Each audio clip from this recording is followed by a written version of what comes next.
इयत्ता 10वी पर्यंत घरातली आणि शेतातली सगळी कामं जोमाने करणारी मी. आता सडनली मला शेतात जायचं म्हटलं की घामच फुटतो. कारण बाकी सगळी अशी झटकीपट सगळी कामं करतात आणि मला भरभर काम करणं जमतच नाही. कारण खूप मोठा गॅप गेला आहे. मागच्या 10 ते 15 वर्षापासून शेतात जाणं काय असतं हे मोस्टली माहितीच नाही असं म्हणायला हरकत नाही. ॲक्च्युली काय झालेलं, काही कारणानिमित्त गावाकडे गेलो होतो आणि काकू बाहेरगावी गेलेल्या होत्या. त्याच्यामुळे नेहमी जेव्हा आम्ही मुंबईला निघतो तेव्हा काकू सगळे कांदे, टोमॅटो, लसूण वगैरे सगळं पिशव्या भरून देतात. यावेळी काय झालं, त्या घरात नव्हत्या. त्यामुळे मग ताई म्हटल्या, "चल आरती, आपणच जरा बॅग वगैरे भरू आणि सगळं व्यवस्थित पॅक करू."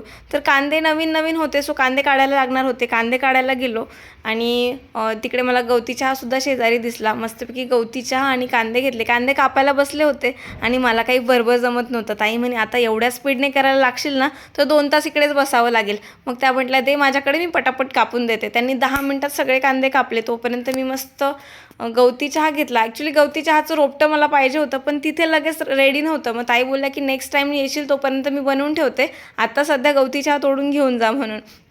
तर मस्तपैकी कांदे आणि लसूण घेतला, पिशवी भरली, घरी गेलो आणि मस्तपैकी गरमागरम चहा घेतला आणि मुंबईकडे यायला निघालो. त्यात रिद्वी मॅडमसुद्धा, त्यांना तर निघायचंच नसतं गावाकडे गेल्यावर, कारण 2-2 दादा असतात.